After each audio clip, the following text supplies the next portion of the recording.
J'ai connu Envie Anjou rue Barra à Angers, c'était un petit atelier. Et à ce moment-là, j'étais exploitant agricole et je suis venu acheter ma première machine à laver pour l'exploitation. Et ça a été mes débuts à Envie. Et j'avais visité il y avait dû avoir une journée porte ouverte et j'avais été interpellé par ce que j'avais vu dans les ateliers, déjà la qualité, l'organisation qualité et autres. Voilà. Et donc, j'ai continué comme ça pendant un certain nombre d'années de continuer je dirais, à acheter de l'électroménager chez Envie Anjou. Et c'est ça ce qui m'avait, indépendamment de la technicité de production, ce qui m'intéressait d'entrer chez Envie, c'est l'insertion. Et bon nombre d'administrateurs ne viennent pas pour l'outil économique, mais viennent d'abord pour l'insertion.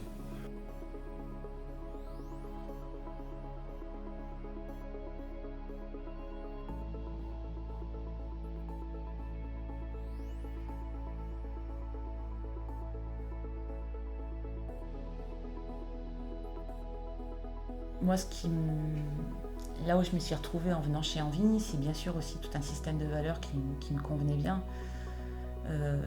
On parle d'économie sociale et solidaire et ça se traduit chez Envie par c'est le projet même des entreprises et des activités qui sont portées par Envie. C'est 3 piliers. Le premier pilier, on va dire le central, c'est le projet d'insertion professionnelle. Alors, Envie, au départ, était considéré par beaucoup de personnes, on bricole dans un garage. Bon, alors c'est vrai que la construction du bâtiment à Beaucouzé a complètement changé l'image d'Envie. Envie est devenu un véritable magasin d'électroménager.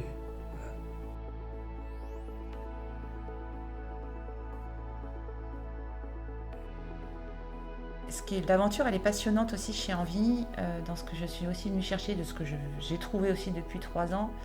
C'est un collectif fort de salariés, des salariés qui sont très investis par cette mission d'accompagnement aussi, de parcours en insertion. On insère les gens par l'activité économique. Donc pour moi, en tout cas, qui vient du milieu de la formation et de l'insertion, déjà c'est un outil de travail très intéressant, puisque par l'emploi, par le travail, par le support de production, on va aider les personnes à reprendre confiance en eux. Mon quotidien, c'est d'accompagner les personnes en parcours d'insertion, donc c'est-à-dire majoritairement sous forme d'entretien. Dans un premier temps, on est vraiment sur évaluer les freins à l'emploi. On va faire un diagnostic un peu du parcours, essayer de mieux les connaître et puis de voir où il peut y avoir des freins ou des difficultés. Et ensuite, ça va être de se voir régulièrement pendant le parcours pour résoudre ces problèmes, si on veut. Donc ça peut aller ça peut être une problématique sociale, ça peut être une problématique de logement ou une situation administrative compliquée. Et l'idée, ça va être de les accompagner, de les soutenir dans leur démarche.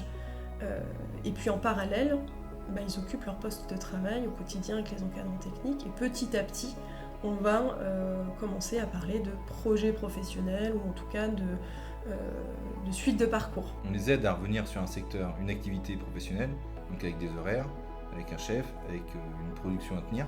Et donc notre but de tous les jours, c'est les accompagner à retrouver une activité, à avoir confiance en eux.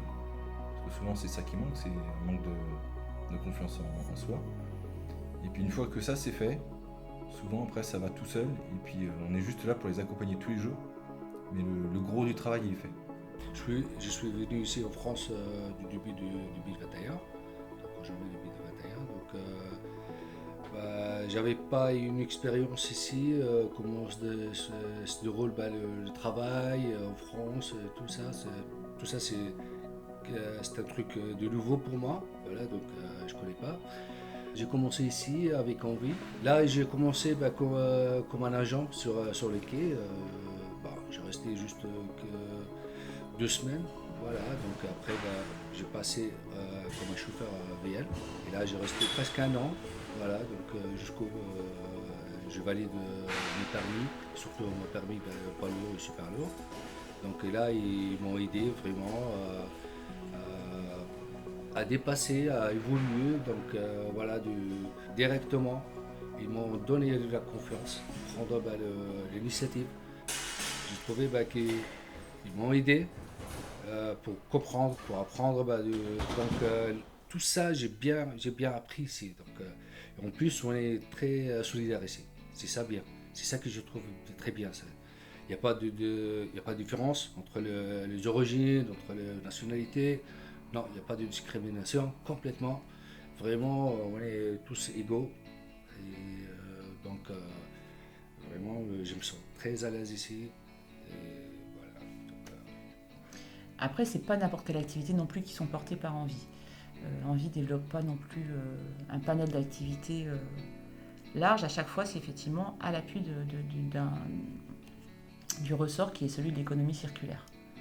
C'est-à-dire qu'il ne s'agit pas de développer des activités qui produiraient plus de déchets, mais bien au contraire, de viser à limiter la production de déchets en réutilisant les ressources déjà existantes.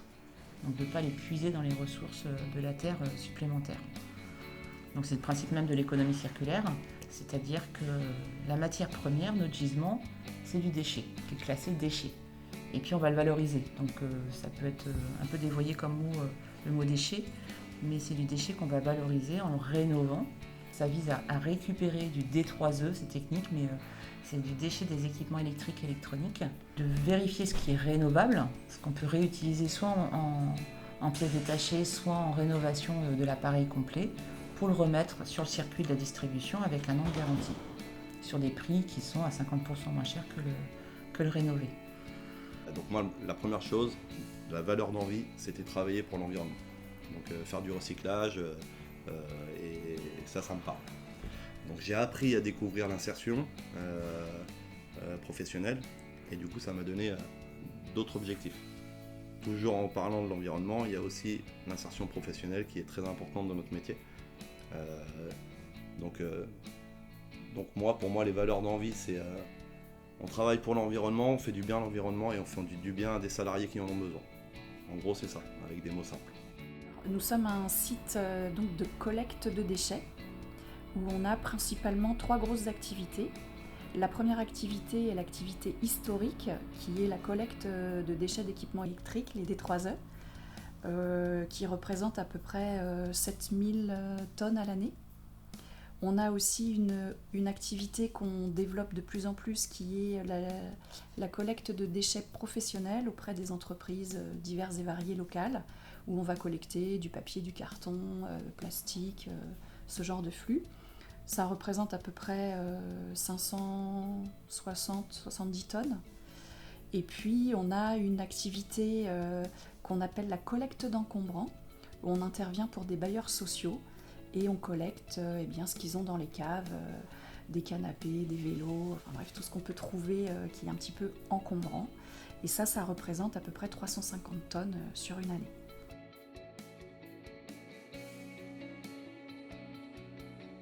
L'initiative, elle est née, donc, on l'a dit, à Angers en 2014, mais c'est dans les années 2010, 2011, 2012, en fait, dans ces années-là, ces associations angevines faisaient 2 constats majeurs.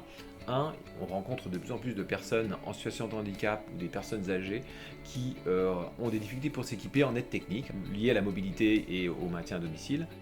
Donc ces équipements ont des bases de remboursement pour une partie, mais pas pour tous. Et d'autre part, il peut y avoir aussi des matériels qui coûtent relativement cher. Et l'autre constat fort et majeur de ces associations angevines, c'est qu'il y a un gaspillage en fait important, c'est-à-dire qu'il y a du matériel qui reste en bon état d'usage, ou parfois qui a besoin d'être revu, d'être pris, mais qui est inutilisé, qui reste au domicile en fait des particuliers et des établissements de santé. Il y a quelque part des besoins d'un côté et une offre de l'autre. Donc Envie, vous, est-ce que vous ne pourriez pas faire quelque chose, vous, en tant que spécialiste de la rénovation d'électroménager, est-ce que vous ne pouvez pas appliquer ce concept sur le matériel médical, parce qu'il y a un enjeu important de société? Ces 3 activités présentes dans le Maine-et-Loire, ça représente plus de 100 salariés, dont plus de la moitié sont en parcours d'insertion.